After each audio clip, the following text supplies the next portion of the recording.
Il a été habillé automne, printemps, hiver, Pedro Sanchez, à Milan.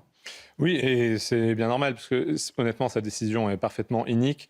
Je veux dire, on sait très bien que les régularisations sont une pompe aspirante majeure. Or, quand l'Espagne fait cavalier seul, et d'ailleurs, ce qui est très symptomatique, c'est que la Commission européenne elle-même s'est quand même inquiétée, en tout cas émue du fait qu'il n'est pas prévenu. Voilà, quand on a un pays qui fait cavalier seul, en fait, ça ressurgit sur l'ensemble de l'Union européenne, précisément du fait de l'espace Schengen. Donc, il faut rappeler certaines règles et il faut effectivement changer de système. Il y a une remise à plat totale de la manière dont on gère les étrangers non européens dans nos pays. Et en fait, ce qui est intéressant, c'est que tous les pays européens, à peu près, font face à ce même constat, ce même problème, et d'où finalement une européanisation aussi du nationalisme patriote, comme on le voit ici. Florian. Et juste peut-être pour dire, enfin, je pense que c'est avant tout quand même en France qu'il faut remettre les pendules à l'heure, parce que il n'y a jamais eu autant de nouvelles délivrances de titres de séjour que l'année dernière. C'est-à-dire que les deux quinquennats d'Emmanuel Macron en matière migratoire ont été une catastrophe nucléaire. On est à 400 000 quasiment l'année dernière. Il y a 4,5 millions détenteurs de titres de séjour aujourd'hui. Et c'est une minorité, une extrême minorité qui, effectivement, travaille, puisque les titres pour le travail, c'est seulement 45 000 l'année dernière, en baisse constante. Donc on est vraiment sur un système qui n'a plus aucun sens. Alors on entend certains parler d'immigration choisie, mais sans jamais dire le type d'immigration qu'ils voudraient choisir.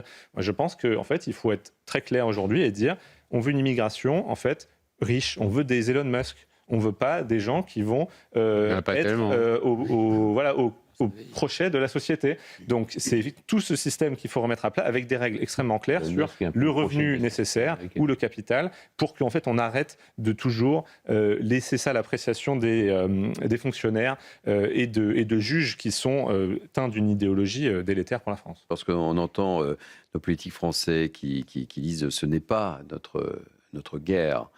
Est-ce que, évidemment, quand on a une victime comme ce soldat, c'est la deuxième victime, je le rappelle, est-ce qu'à un moment donné, il va peut-être falloir changer de discours, selon vous?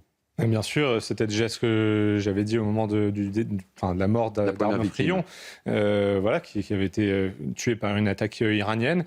Ici, on a tué par une attaque, 99% disons, du Hezbollah. Le Hezbollah est commandité par le régime des Mollahs.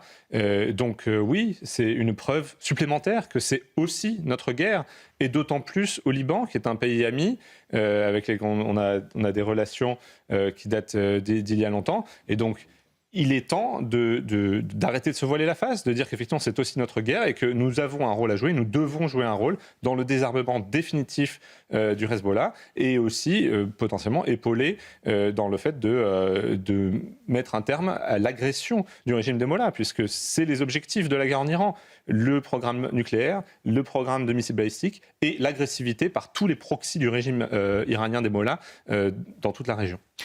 Moi, je ne pense pas que ça le sera, parce que justement, on a quand même la jurisprudence de notre soldat Arnaud Frion. Là, ici, on a tous entendu la ministre dire que ça ne pouvait pas se passer en toute impunité. Dans ce cas-là, où est le plan? Où sont les actions?